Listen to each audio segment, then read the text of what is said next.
The operations room aboard the USS Bori fell silent, except for the rhythmic ping of the sonar equipment. It was March 18, 1943, and Lieutenant James Harwell pressed his headphones tighter against his ears, listening to a sound that would change the course of underwater warfare. "Contact," he said quietly. "Bearing 045, range 6,000 meters. Designate a submarine." The executive officer moved to the plotting table, marking the position with practiced precision. 6,000 meters. In 1941, detecting a submerged U-boat at that distance would have been impossible, but it was 1943, and everything had changed. 400 meters below the surface of the North Atlantic, Korvettenkapitän Heinrich Müller heard something through the hull of U-171 that made his blood run cold. It wasn't the slow, sweeping pulse of British ASDIC that he'd evaded dozens of times before. This was different, a rapid, precise series of acoustic pulses that seemed to follow his boat's every movement with unnatural accuracy. "Herr Kalliu," his acoustic operator reported, voice tight with confusion, "they're maintaining contact, range decreasing. They know exactly where we are." If you're enjoying this deep dive into the story, hit the subscribe button and let us know in the comments from where in the world you are watching from today. This is the story of how German naval officers discovered that the technological superiority they'd been promised, the acoustic detection systems they'd been trained to trust, the intelligence assessments they'd operated under were not merely incomplete, they were inverted. The Americans weren't years behind German sonar technology. Germany was 5 years behind America, and the men who discovered this truth did so in the worst possible way, in combat, when it was already too late. To understand the magnitude of this revelation, you must first understand what German U-boat commanders believed in March of 1943. Korvettenkapitän Heinrich Müller had graduated from the U-boat training school at Pillow in 1940 with absolute confidence in German acoustic technology. The instructors there spoke with certainty about German superiority in underwater detection. They had reason for this confidence. Germany had pioneered submarine warfare in World War I, had developed the first practical passive sonar systems in the 1930s, and had refined these systems through the early years of World War II with what appeared to be devastating success. The GHG Gruppenhochgerät system installed on Type IXC U-boats like U-171 represented what German engineers considered the pinnacle of underwater acoustic detection. The system consisted of 48 individual hydrophones arranged in a circular pattern in the submarine's bow. By rotating this array, acoustic operators could detect the propeller sounds of surface vessels and establish bearings with what they believed was unprecedented accuracy. During training exercises in the Baltic Sea, U-boat crews had successfully tracked escort vessels at ranges exceeding 10,000 meters. The specifications seemed impressive. The ability to distinguish between different types of Allied warships by their acoustic signatures, to estimate range by sound volume, to detect targets long before those targets could detect the submarine.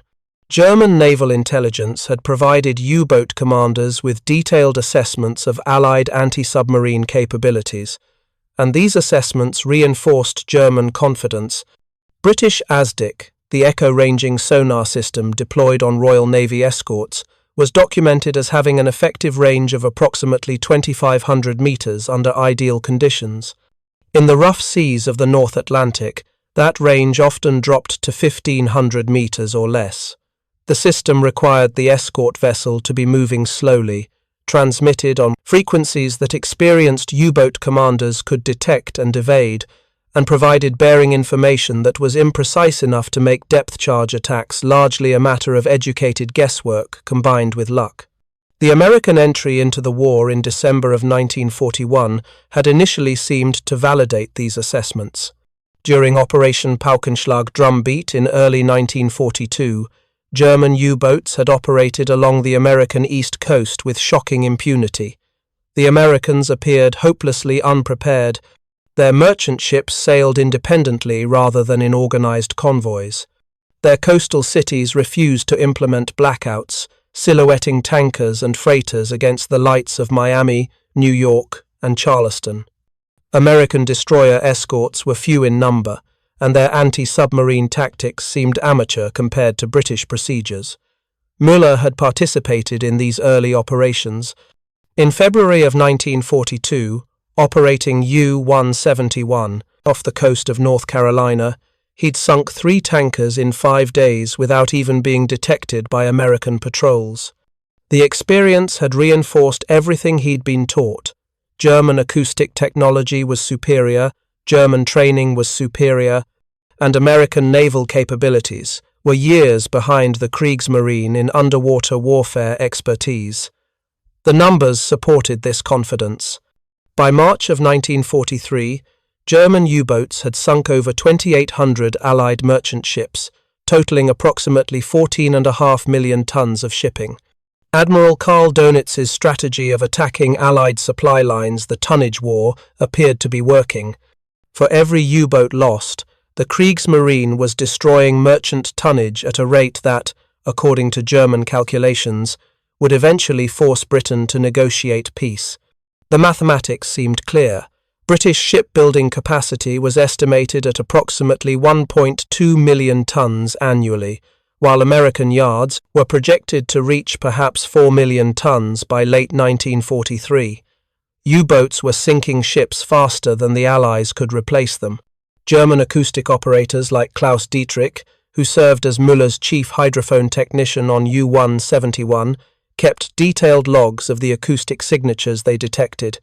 Dietrich could identify a Town-class British destroyer by the distinctive high-pitched whine of its turbine reduction gears, detectable at distances over 8,000 meters in calm seas. He could distinguish a River-class frigate by its slower propeller beat and rougher engine note. Flower-class corvettes produced a low, thumping diesel rhythm that was easily recognizable at 7,000 meters. This was practical knowledge, earned through experience and careful analysis, that made German acoustic operators feel like masters of underwater detection.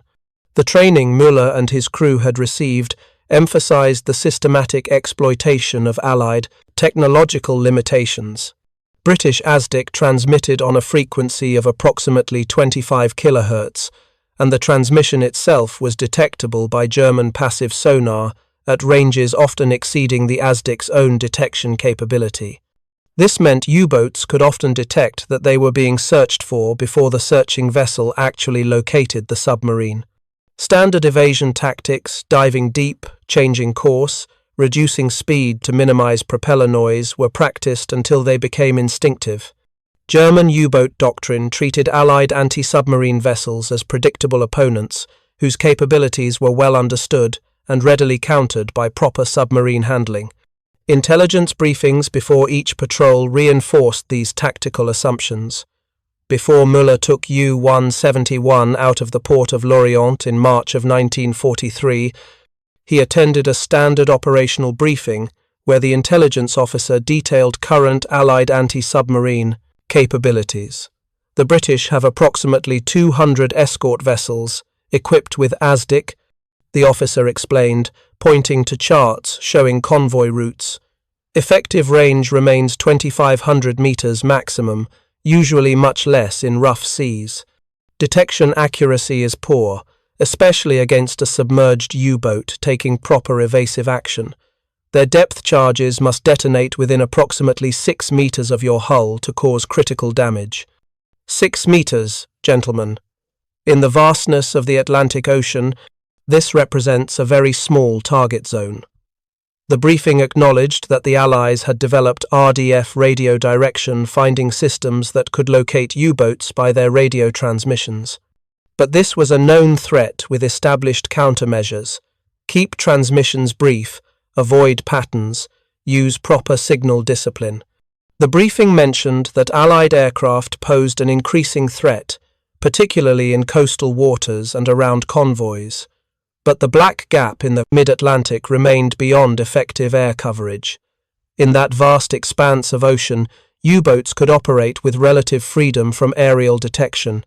What the briefing did not mention, because German naval intelligence did not know, was that American research institutions had been systematically revolutionizing underwater acoustic technology since 1941. The Harvard Underwater Sound Laboratory, established in 1942, employed over 300 researchers working on advanced sonar systems. Columbia University's Division of War Research focused exclusively on anti-submarine warfare technologies. The University of California Division of War Research at San Diego was developing acoustic analysis techniques and signal processing methods that were years ahead of anything available to the Kriegsmarine. German intelligence had noted that the Americans were increasing escort vessel production, but the assessments concluded that quantity could not compensate for the Americans' lack of experience and inferior technology. When reports surfaced of possible improvements in Allied sonar systems, these were dismissed as exaggerations or as isolated prototypes that would not be deployed in meaningful numbers for years. The fundamental assumption that German acoustic technology represented the cutting edge of underwater detection remained unquestioned in operational briefings. This assumption was rooted partly in Germany's genuine early lead in submarine development. German U-boats in World War I had pioneered underwater warfare tactics. The Kriegsmarine's technical schools had produced generations of well-trained acoustic operators and submarine commanders. German engineering firms like Atlas Werke and Krupp had developed sophisticated hydrophone arrays and passive listening devices. The GHG system installed on U-boats was a genuinely capable piece of equipment by 1940 standards, but 1940 was 3 years earlier, and while German acoustic technology had improved incrementally refinements in hydrophone sensitivity, better sound isolation, improved bearing accuracy, the fundamental approach had not changed. The GHG system Müller used in 1943 was essentially the same system deployed in 1940, with minor upgrades. German submarine doctrine treated acoustic detection as a solved problem. The equipment worked well enough, tactics were well established, and the focus shifted to other operational concerns like torpedo reliability and tactical coordination between U-boats in wolfpack formations. Meanwhile, in laboratories across the United States and Britain, civilian scientists were approaching underwater acoustics as an unsolved research problem that required systematic investigation and rapid innovation. The difference in institutional approach would prove decisive. Germany had competent engineers making incremental improvements to existing systems.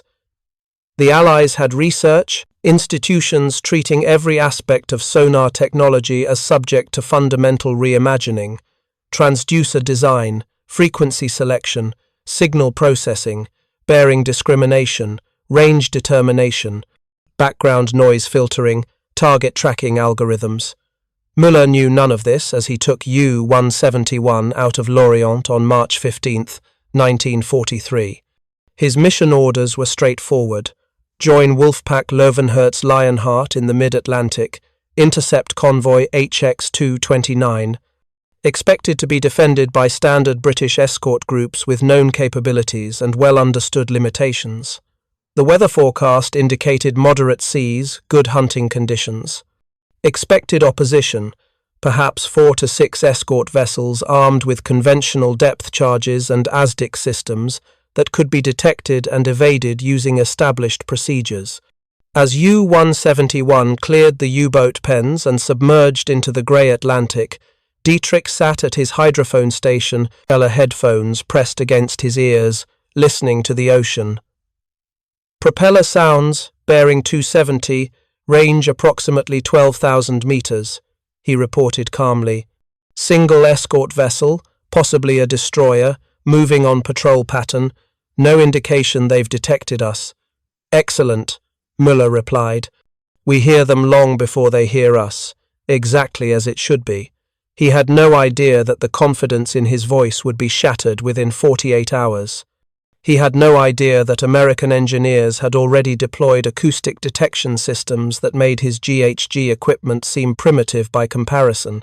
He had no idea that the destroyer whose propellers Dietrich was tracking was equipped with sonar that could detect U-171 at ranges German intelligence had assessed as impossible. And he had no idea that he was about to discover the truth in the worst possible way, in combat, where the gap between belief and reality is measured not in specifications and reports, but in survival and death. The first indication that something fundamental had changed came at 0340 hours on March 18, 1943. Müller had been tracking the convoy for 6 hours, maintaining a position roughly 8,000 meters ahead of the merchant ships, preparing for a night surface attack. U-171 was at periscope depth, running on electric motors to minimize noise, when Klaus Dietrich suddenly stiffened at his hydrophone station. Herr Kaleu, Dietrich said, using the traditional U-boat abbreviation for Kapitän Lieutenant, his voice carrying an edge that immediately caught Müller's attention. I'm detecting something unusual. Multiple propeller sources, bearing 045, range difficult to estimate, perhaps 6,000 meters.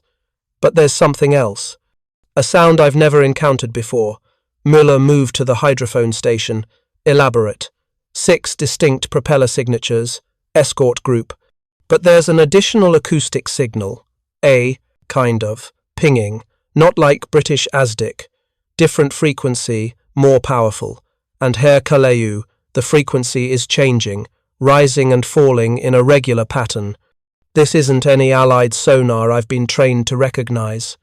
Müller felt the first stirring of unease. Atmospheric conditions can distort acoustic propagation.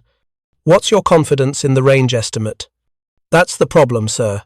Dietrich adjusted the directional controls on the GHG array, rotating the hydrophone pattern to refine the bearing.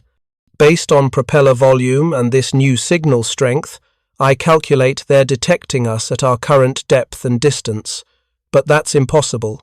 No ASDIC system has that range, especially not in these sea conditions. Müller made the decision quickly. Take us to 150 meters. Come to course 180. Silent running protocols. We'll let them pass and reposition. This was standard procedure, practiced hundreds of times in training and real combat situations. British escorts with their ASDIC systems had limited depth discrimination and even more limited range against deep targets. Dive deep, change course, reduce noise signature to absolute minimum levels.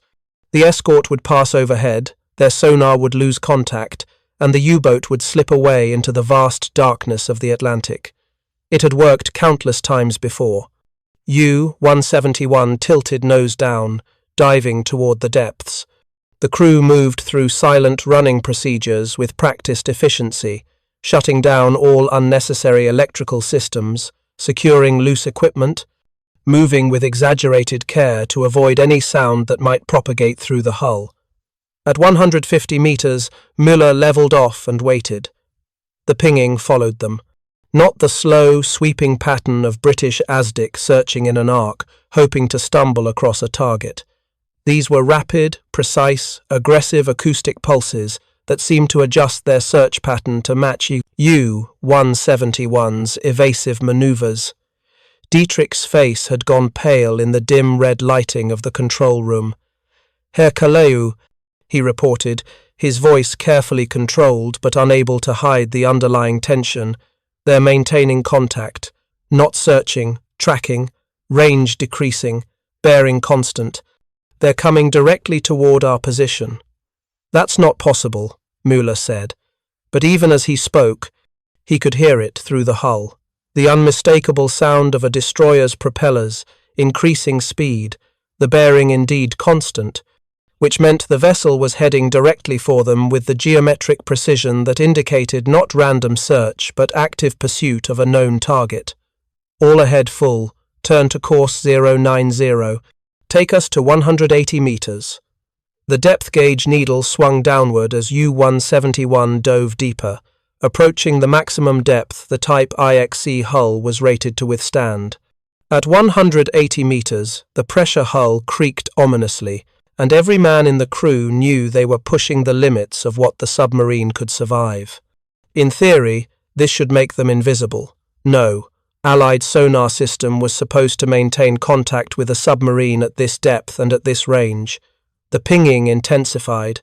Then came a sound that would echo in Müller's nightmares for the rest of his life. A sharp, metallic scraping against the hull that lasted perhaps 3 seconds, moving from bow to stern, as if invisible fingers were tracing the exact length and position of the submarine.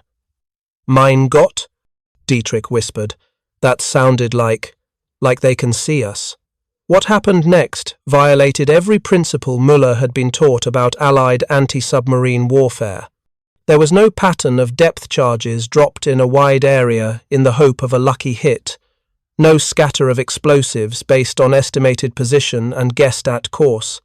Instead, the destroyer passed directly overhead, and Müller heard a new sound, multiple rapid splashes, in the water ahead of the submarine's position, not behind or to the sides, but ahead, as if the attacking vessel had somehow predicted U-171's evasive course. The ocean erupted, not with the deep, rolling thunder of conventional depth charges detonating at predetermined depths. These were sharper explosions, more focused, and they detonated ahead of the submarine in a pattern that seemed designed to drive U-171 into a killing zone. The control room lights flickered and died, plunging the compartment into darkness, broken only by emergency battery-powered lamps. Cork insulation rained from the overhead. A high-pressure pipe ruptured near the chart table, sending a jet of seawater across the compartment. Forward torpedo room reports flooding. A voice shouted from the communications station. "We're taking water through the forward hatch seal. The rate is increasing."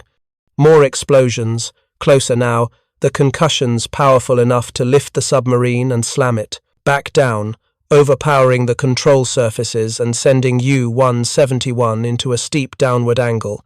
At 190 meters, well beyond the rated hull strength, the depth gauge continued unwinding. The pressure hull groaned with a sound like tortured steel. Rivets began popping with reports like gunshots. "Blow all the ballast tanks," Müller ordered. "Emergency surface procedures." There was no alternative. The forward compartment was flooding faster than the pumps could compensate. The hull was being compressed beyond its structural limits. The submarine was dying, and the only choice was to surface and surrender, or stay deep and be crushed or drowned. U-171 broached the surface in chaos, breaching like a wounded whale, water streaming from the hull. Müller scrambled up through the conning tower hatch, desperate to assess the tactical situation, hoping against hope that the destroyer had lost contact, that there might be some possibility of escape. What he saw confirmed his worst fears and initiated the destruction of everything he'd believed about the technological balance of the war. 4 destroyers, close enough that he could read their hull numbers painted in stark white against grey hulls, converging from carefully coordinated positions as if they'd known exactly where U-171 would surface. They hadn't been searching, they'd been waiting.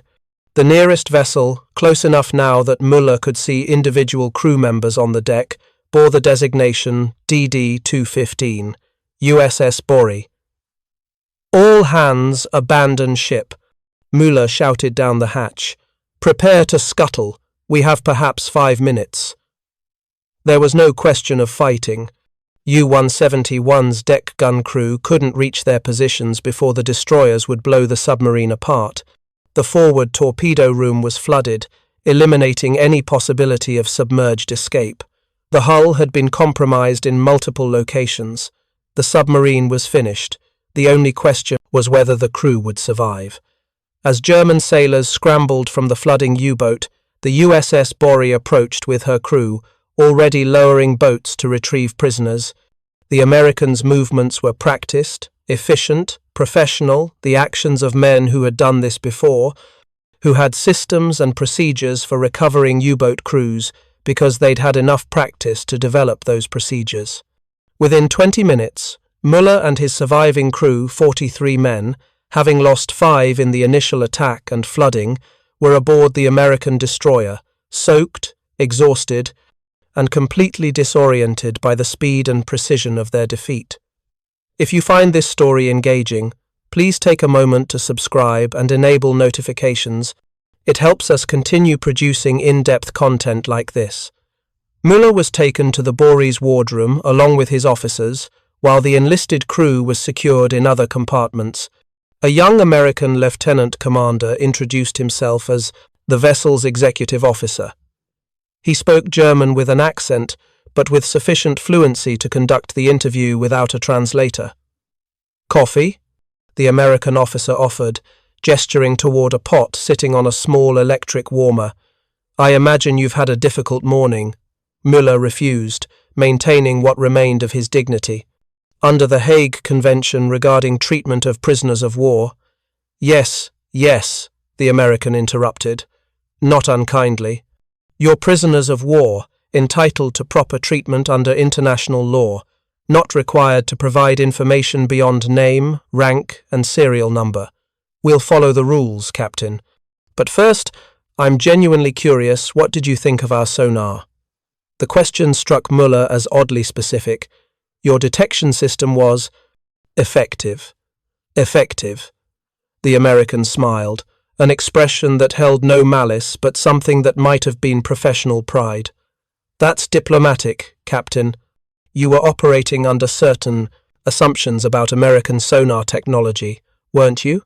Probably that our systems were, 2 or 3 years behind German acoustic detection capabilities?" Müller said nothing, but his silence was itself an answer.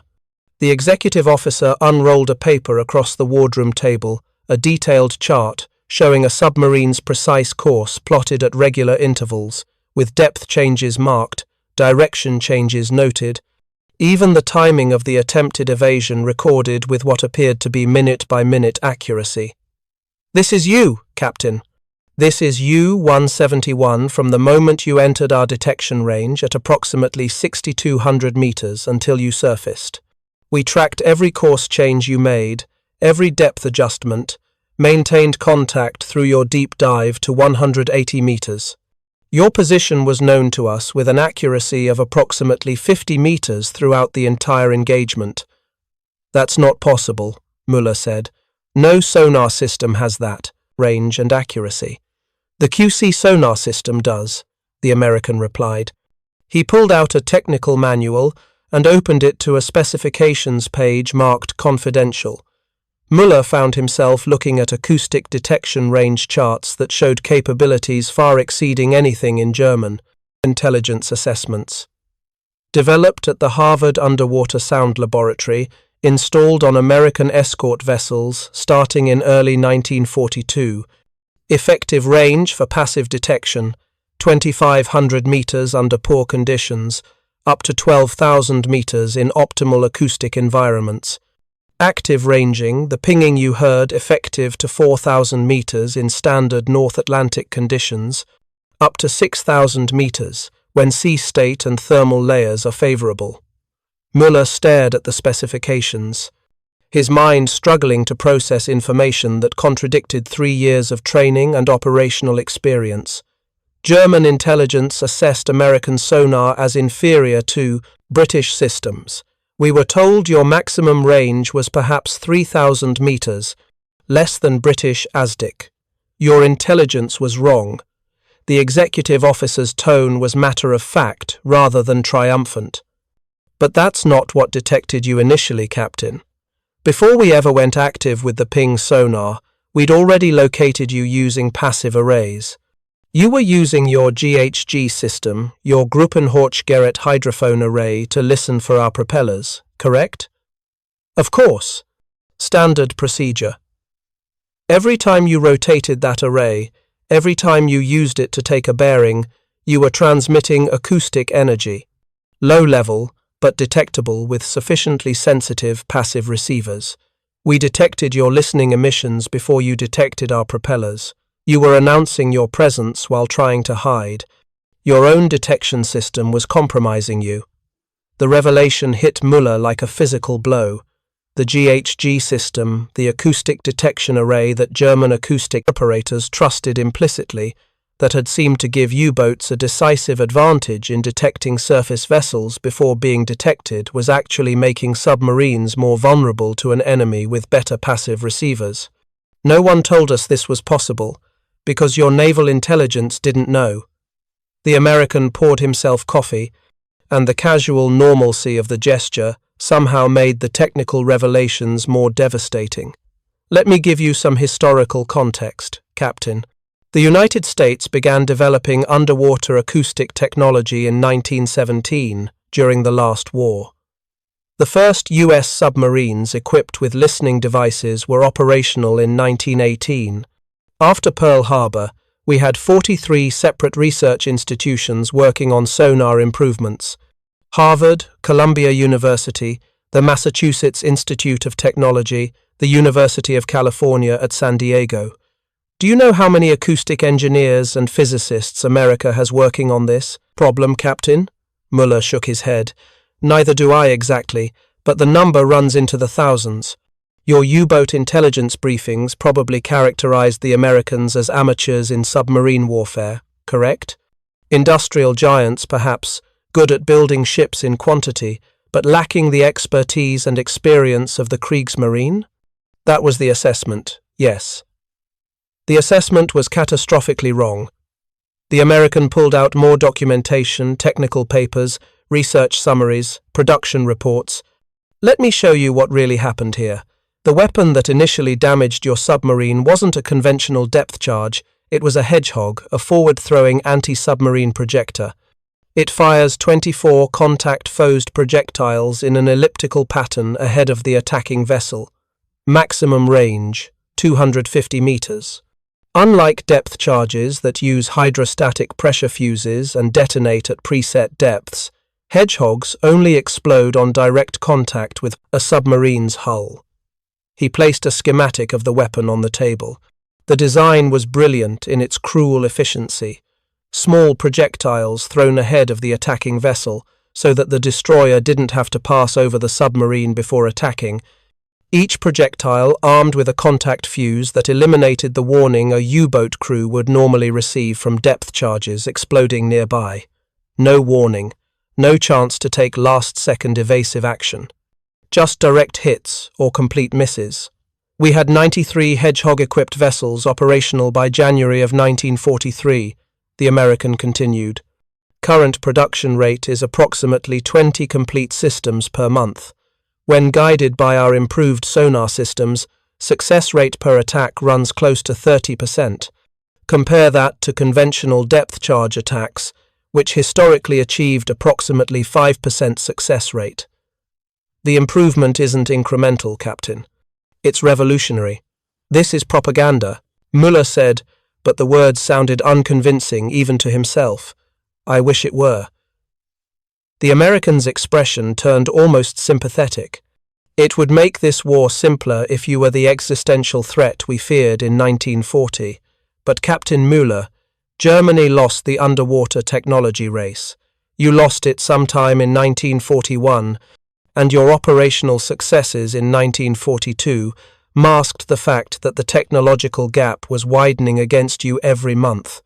Over the next 2 hours, the American officer systematically dismantled every assumption Muller had carried into combat.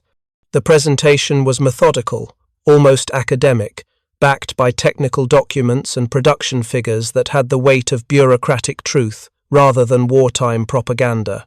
American escort carrier production.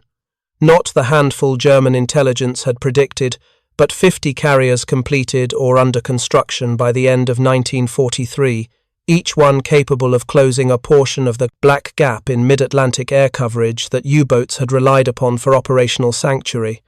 Very long-range liberators, the American explained, showing Muller specifications for modified B-24 bombers.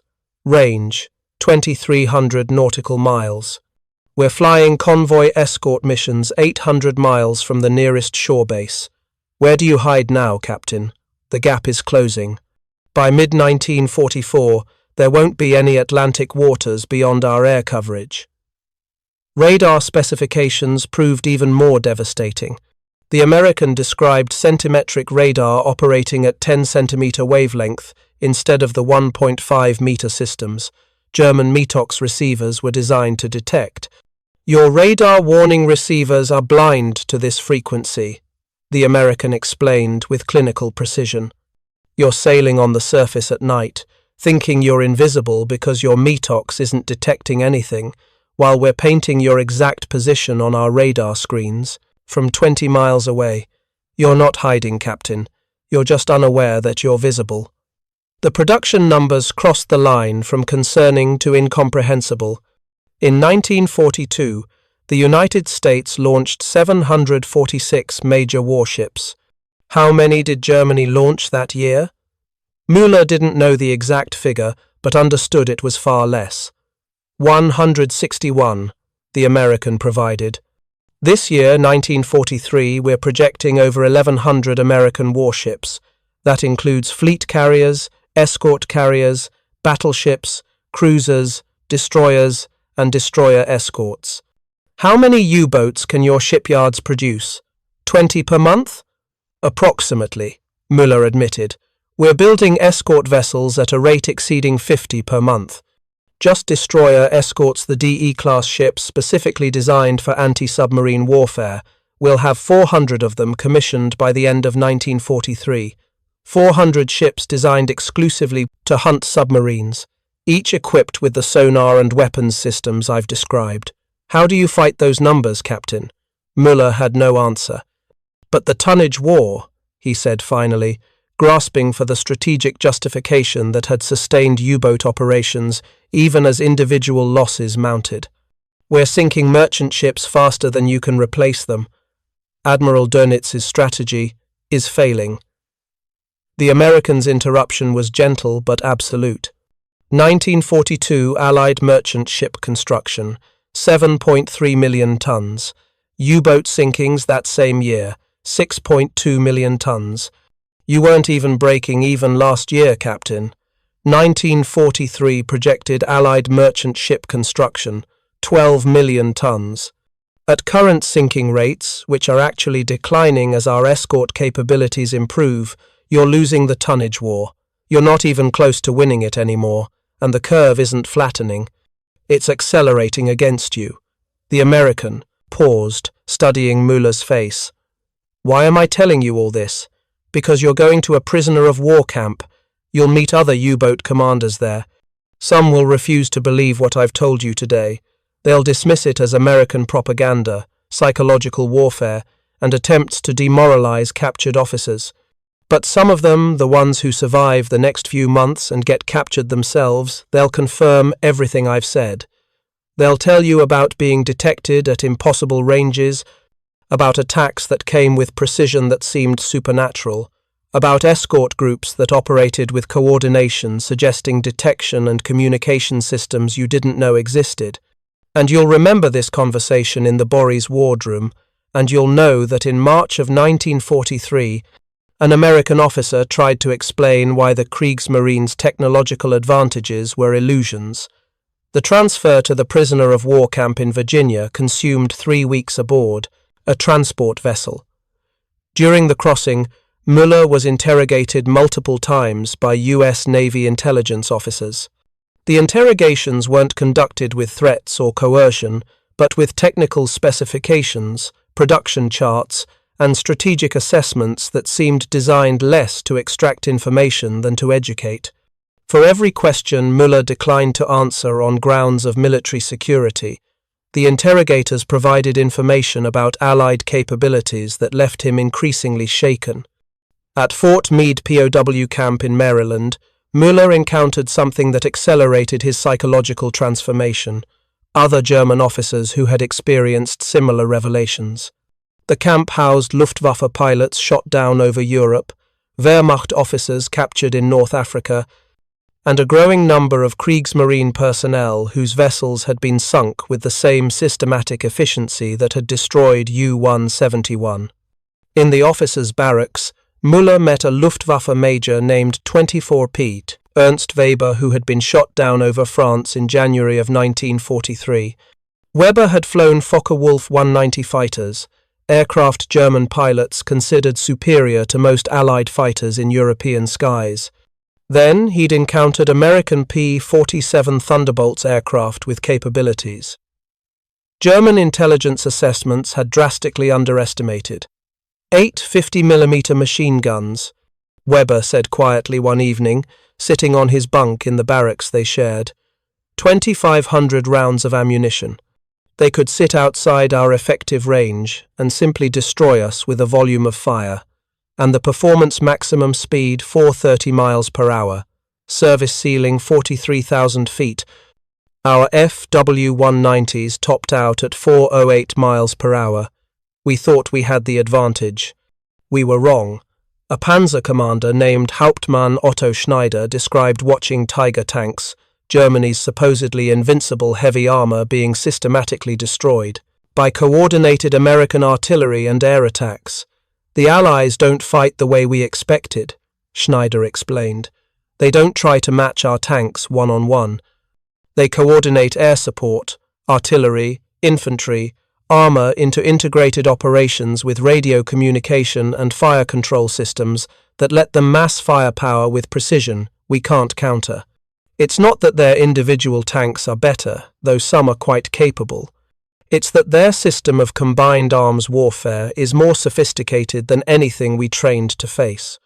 But the meeting that truly completed Müller's understanding came 3 weeks after his arrival at Fort Meade, when he encountered Konteradmiral Hans Becker in the camp's senior officers section. Becker had commanded a destroyer flotilla in Norwegian waters before his flagship was sunk by British torpedo bombers in November of 1942. More importantly, before the war, Becker had served in the Kriegsmarine's Technical Assessment Division, evaluating foreign naval technologies and developments. In the relative privacy of the senior officers' quarters, still under guard, still under surveillance, but with more freedom of movement and conversation than enlisted prisoners, Becker spoke with bitter honesty about what he'd known and what had been ignored. Some of us understood, Becker said, his voice low but intense. In 1938, I attended an international conference on underwater acoustics in London. The Americans presented research papers on frequency modulation techniques, analog computing applications for fire control, array processing methods that were years ahead of anything we were developing. I wrote detailed reports. I warned that American research infrastructure, their universities, their civilian scientists, working in cooperation with military development programs, could outpace German capabilities if war came.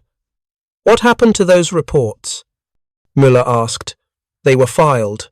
Becker's laugh. It was harsh and empty. The official position was German technical supremacy across all domains, suggesting that Americans might be ahead in any scientific or engineering field was politically unacceptable. The reports went into archives, where they could be safely ignored, and U-boat commanders went into combat, believing comfortable falsehoods instead of uncomfortable truths. Becker produced a small notebook he'd somehow preserved through his capture and imprisonment. I've been documenting everything I learned from interrogations, from other prisoners, from observations of American equipment and procedures. Captain, the sonar gap you discovered is just one example of a broader pattern.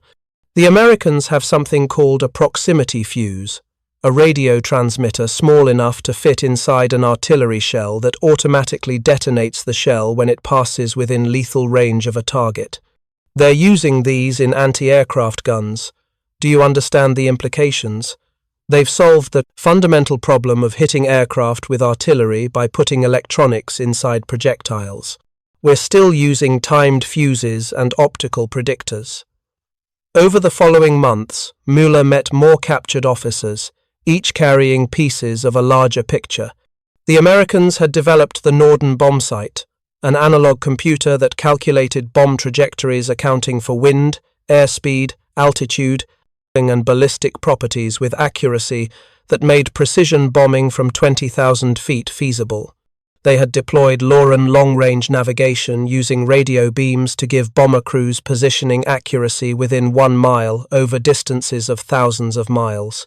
They had created analog fire control computers for naval gunnery that could calculate trajectories and lead angles faster and more accurately than any human gun crew. The industrial capacity gap is even worse than the technology gap, Becker explained during one of their evening conversations in July of 1943. Do you know how many merchant ships the Americans built last year? Over 4,000 vessels. The Liberty ship program alone, they're producing a complete 10,000-ton cargo vessel every 42 days on average. Some shipyards have completed Liberty ships in as little as 24 days from keel laying to launch. We sank approximately 1.5 million tons of shipping in 1943. They built 12 million tons. The mathematics aren't even close, Heinrich. Through carefully circulated news reports censored but still informative and through Red Cross communications, the prisoners learned of accelerating U-boat losses. In May of 1943, just 2 months after Müller's capture, the Kriegsmarine lost 41 U-boats in a single month. The number was staggering, unprecedented, catastrophic. Admiral Dönitz had temporarily withdrawn U-boats from the North Atlantic entirely, the first acknowledgement that German submarine operations in that theatre had become unsustainable. They're calling it Black May in Allied circles, another captured U-boat commander told Müller.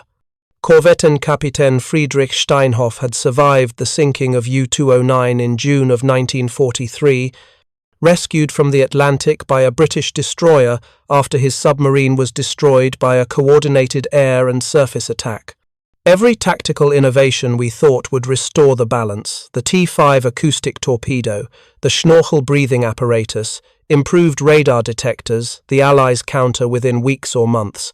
It's as if they anticipate our developments before we deploy them. They probably do, Becker said grimly. Signals intelligence, captured equipment, interrogations of technical personnel, analysis of wreckage. The Americans have industrialized intelligence gathering the same way they've industrialized everything else.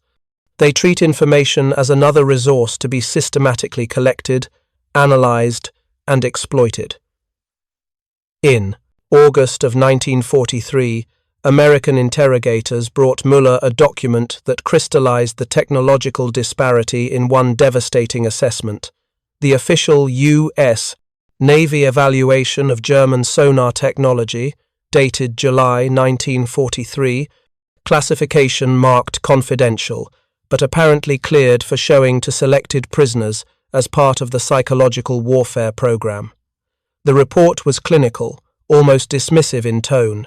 It detailed German GHG and S-Gerät passive sonar systems, noting their adequate but dated design principles, their limited frequency range, their vulnerability to counter-detection through passive receiver arrays. The assessment compared German passive sonar, maximum effective range, 8,000 to 10,000 meters under ideal conditions to American systems. 12,000 meters, passive detection with superior signal processing and background noise filtering that maintained effectiveness in rough seas where German systems degraded significantly. The section on active sonar proved even more devastating.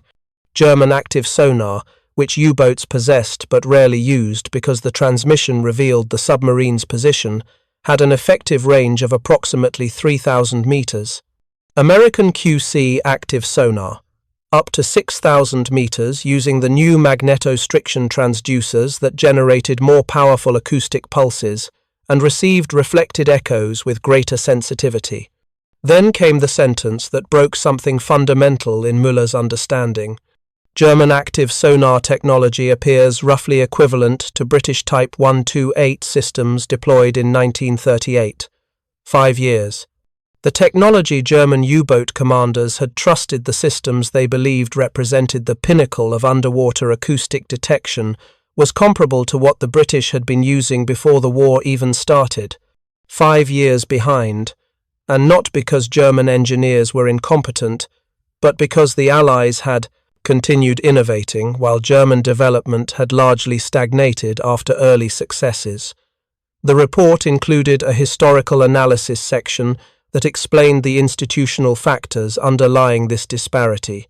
While Germany had focused submarine development on immediate tactical applications and operational deployment, The United States had invested in fundamental acoustic research. While German engineers refined existing technologies incrementally, American research institutions developed entirely new approaches: frequency modulation to defeat acoustic countermeasures, correlation processing to extract target signals from background noise, phased array techniques to improve bearing discrimination, active ranging methods that provided target depth information, along with bearing and range. The institutional advantage, the report concluded in language that seemed designed for policy audiences rather than technical specialists, derives from America's extensive civilian research, infrastructure, multi-institutional collaborative frameworks, and systematic integration of academic scientific expertise into military technology development programs.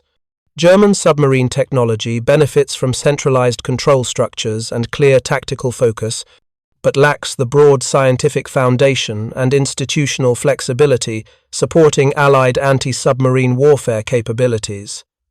Müller read that paragraph multiple times, finally understanding what had been lost. It wasn't a single technology or weapon system.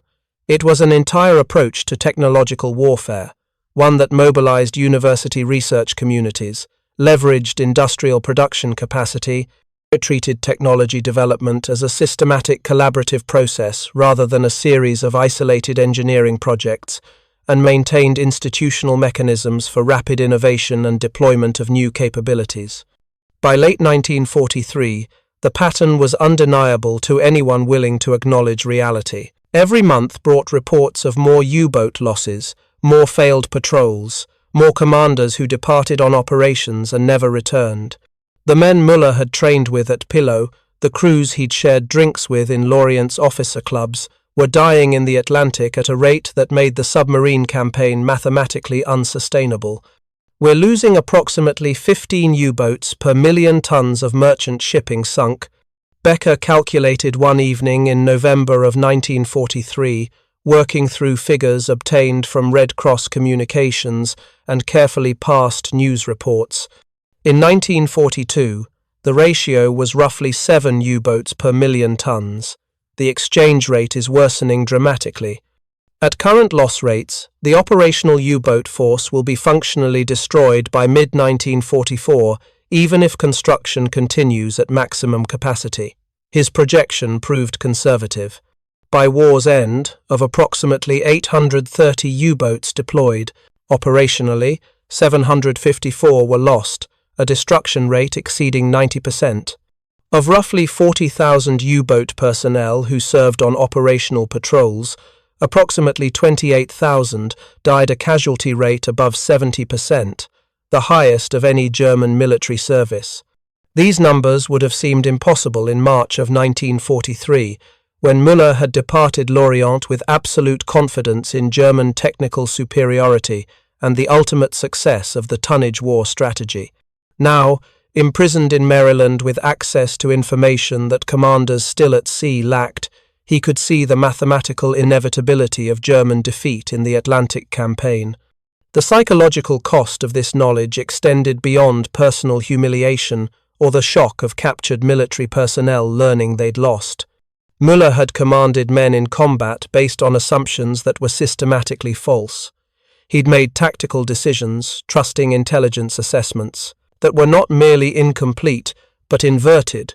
German forces were the ones with inferior technology, inadequate production capacity, and insufficient understanding of the enemy they faced. The letters began arriving in late 1944, transmitted through international Red Cross channels with heavy censorship, but still carrying devastating personal news. Werner Hartmann, Müller's first officer from U-171, learned that his younger brother, a U-boat commander himself, had been lost with all hands in the Bay of Biscay, killed by an air attack using the same centimetric radar technology Müller had learned about in American captivity. Klaus Dietrich, the acoustic operator who had first detected the impossible American sonar, received news that his former classmates from the U-boat acoustic training school at Pillow were nearly all dead, killed in technological warfare they'd been inadequately prepared to survive. Müller attempted to write responses, tried to explain what he'd learned about Allied capabilities and why German losses had become so catastrophic. The censors blocked most substantive content. How could he tell grieving families that their sons had died not from lack of courage or skill, but because they'd been sent into combat with equipment that was obsolete, intelligence that was wrong, and strategic assumptions that ignored uncomfortable realities about Allied technological advantages? In the camp, the informal study group that had formed around Becker's documentation project grew to include 15 officers from various services, all comparing observations and piecing together a comprehensive picture of why Germany was losing the technological dimension of the war. The analysis that emerged was systematic and damning. The Americans hadn't merely matched German technology in specific areas. They'd created an institutional approach to technological warfare that integrated research, development, production, deployment, operational feedback, and rapid refinement into a cycle that accelerated continuously. Every failure drove innovation. Every success generated analysis to understand why it succeeded and how to replicate it systematically. "Look at the pattern," Becker said one evening in January of 1944, showing Müller charts he'd constructed comparing German versus Allied technology development timelines. Germany had significant leads in several technologies at the war's start: submarine design, armor, and some aspects of aviation. But our development velocity was linear, incremental improvements to existing systems. Meanwhile, Allied development was exponential. They were solving fundamental problems, creating new categories of weapons, and deploying them operationally faster than we could respond. He showed Müller a comparison table, meticulously compiled from interrogations, observations, and careful analysis of available information. German versus Allied anti-submarine. Technology development, 1939 to 1943. Passive sonar effective range. German forces, 8,000 meters in 1939, 8,000 meters in 1943, minimal improvement. Allied forces, 6,000 meters in 1939, 12,000 meters in 1943. Active sonar range. German forces, 3,000 meters with no significant improvement across the period. Allied forces, 3,500 meters in 1939, 6,000 meters by 1943. Frequency modulation capabilities, not deployed by German forces. Standard equipment on Allied escorts by 1942. Analog fire control integration. Limited systems in German service. Integrated on all major Allied escort vessels by 1943. Airborne centimetric radar. Basic systems deployed by Germany in 1943. Operational Allied systems deployed in 1942. Forward-throwing, anti-submarine weapons, no German equivalent. Hedgehog deployed by Allies in 1942, Squid weapon in advanced development. The trajectory tells the story, Becker said. Not the static comparison at any single moment, but the rate of change. Allied capabilities were accelerating while ours stagnated. And there's no indication that the gap was closing.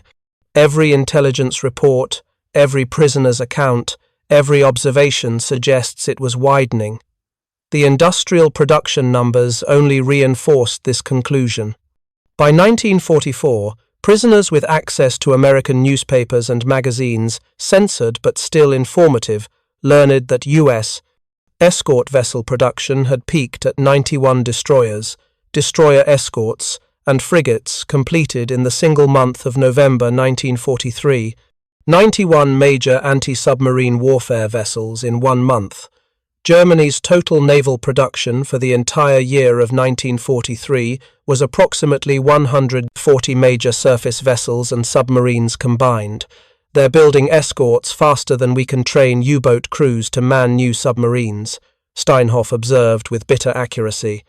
The replacement rate equation only functions if you can replace losses faster than the enemy. We cannot. They can. The personal cost of understanding this reality manifested differently among different prisoners. Some officers retreated into denial, insisting that the war situation would improve, that new weapons under development would restore German advantages, that information from American sources represented psychological warfare rather than truth.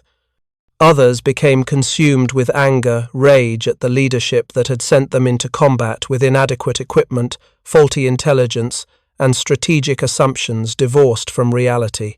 Müller found himself in a third category, exhausted acceptance. The truth he'd learned extended beyond sonar specifications and production statistics. It was about how institutions handle uncomfortable information, how militaries adapt or fail to adapt to changing technological realities, and how individual courage and professional competence become strategically irrelevant when structural disadvantages reach certain magnitudes. In March of 1945, exactly 2 years after U-171's sinking, Müller sat in the camp's common area with Becker and several other captured U-boat officers. American guards were distributing newspapers reporting the latest U-boat losses. The numbers were staggering. U-boat operations in the Atlantic had essentially ceased as a meaningful strategic campaign. Submarines that did sail were being destroyed at rates that made survival almost entirely a matter of chance rather than skill or tactics. A younger officer, Oberleutnant Zur C. Peter Hoffmann, captured in February of 1945 after his first patrol ended in disaster, asked the question that haunted all of them: "What will you tell people after the war?" When they ask what went wrong, Müller considered carefully before answering. "I'll tell them about March 18, 1943, about detecting an American escort group at 6,000 meters and believing we had the advantage because we heard them first. About hearing a new type of sonar ping and understanding too late that we'd been detected at ranges our intelligence had assessed as impossible. About surfacing from a damaged submarine and seeing 4 destroyers waiting in perfect positions because their technology had tracked every evasive maneuver we made." "That's too specific," another officer objected. "People will want broader explanations. Strategy, leadership, resource allocation." "The specifics are the explanation," Müller replied. "We believed we were technologically superior because we'd been repeatedly told we were superior, and our early successes seemed to confirm those claims. We didn't know that American research institutions were developing systems that made our equipment obsolete even as we deployed it. We didn't understand that their industrial capacity could outproduce us at ratios that made tactical victories strategically meaningless. We fought the war we thought we were in, not the war that actually existed." Becker nodded slowly. "The war was lost technologically before it was lost militarily. We simply didn't recognize that reality until the technology gap manifested in combat operations where the disparity became impossible to ignore. In the spring of 1945, as Germany's final collapse became undeniable even to the most dedicated prisoners, the camp study group attempted to compile their findings into a coherent analysis.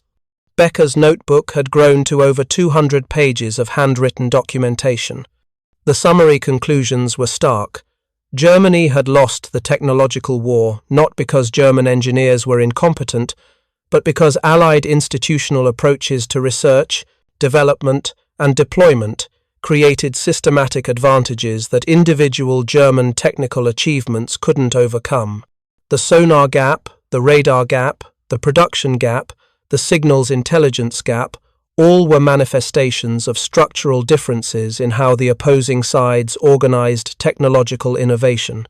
Allied advantages included integration of civilian research institutions with military development programs, creating pipelines from fundamental research to operational deployment, multi-institutional collaboration that allowed specialization and parallel development efforts, systematic operational feedback mechanisms that identified capability gaps and drove rapid innovation cycles, industrial capacity to mass-produce new technologies once developed, making cutting-edge capabilities standard equipment rather than prototypes, institutional cultures that rewarded innovation and adaptation rather than rigid adherence to established doctrines. German disadvantages included centralized control that limited institutional flexibility, relatively small research communities without the scale of Allied university systems, priority conflicts between different military services competing for limited resources, industrial capacity constraints that prevented mass production of new systems even when developed, institutional resistance to information that challenged existing assumptions about German technical superiority. These aren't excuses, Becker emphasized when discussing the analysis. They're explanations. Understanding why we lost technologically matters for what comes after the war, for how Germany rebuilds, for lessons that extend beyond military history. The war in Europe ended in May of 1945. Müller and the other prisoners at Fort Meade learned of Germany's surrender through official announcements, followed by gradually loosening restrictions as their status shifted from prisoners of war in an active conflict to detainees awaiting repatriation to a defeated nation. Müller was finally released from Fort Meade in July of 1946, more than 3 years after U-171's sinking. He returned to a Germany that had ceased to exist in any form he would have recognized. Hamburg, where his submarine had been constructed at the Blom und Voss shipyards, was largely rubble destroyed by Allied bombing with a precision and scale that reflected the same technological sophistication he'd encountered in the Atlantic. The U-boat pens at Lorient, the port he'd departed from with such confidence in March of 1943, had been bombed into uselessness. The Kriegsmarine no longer existed. The submarine force he'd belonged to had been systematically destroyed. Müller never returned to sea in any capacity. The psychological cost of understanding how thoroughly wrong he'd been about technology, about intelligence assessments, about Germany's prospects for victory, made the thought of naval service being intolerable. Instead, he found work as a technical translator, helping German firms interpret American and British engineering documentation as part of the massive rebuilding effort. The irony wasn't lost on him. Spending his post-war career translating the technical papers that described the same scientific approaches that had defeated Germany's military, helping rebuild a civilian maritime industry using methodologies that had proven superior in war. Admiral Becker eventually published portions of his analysis through academic channels, carefully edited to focus on technical and institutional factors rather than political dimensions. His work became part of the historical record, documenting how Germany lost the technological dimension of World War II. He died in 1967, still convinced that the most important lessons from the war concerned institutional approaches to innovation rather than any specific weapon system or tactical method. Müller maintained contact with Klaus Dietrich, his former acoustic operator from U-171, until Dietrich's death in 1991. They never spoke directly about the war in their later years, but occasionally they discussed acoustic engineering.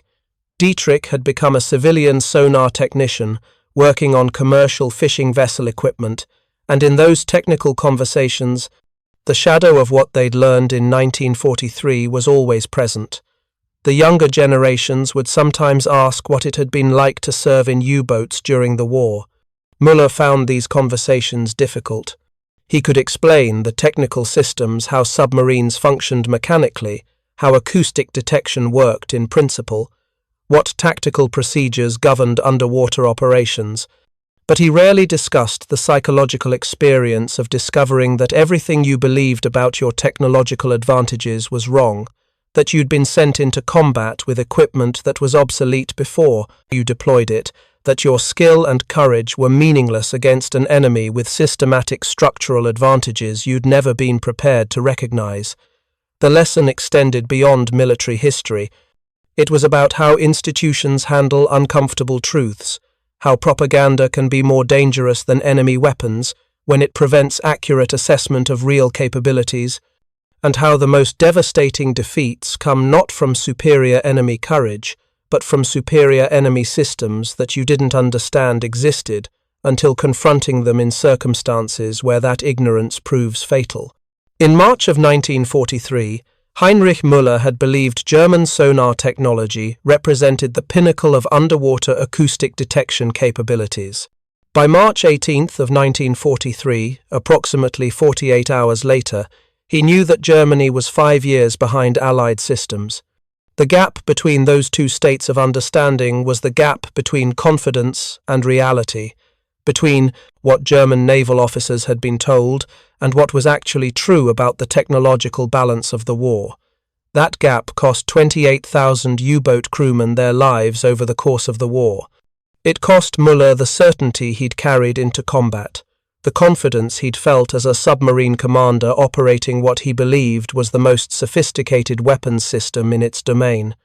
It taught him that the most dangerous weapon an enemy can deploy isn't necessarily the one you can't defend against through courage or skill, but the one you don't know exists the capability so far beyond your understanding of what's possible that you continue operating under assumptions that have become fatally obsolete.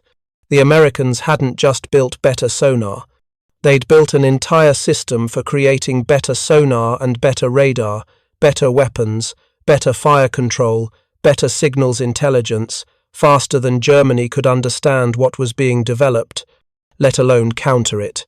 That systematic advantage, rooted in institutional approaches to research and development rather than individual technical achievements, proved decisive.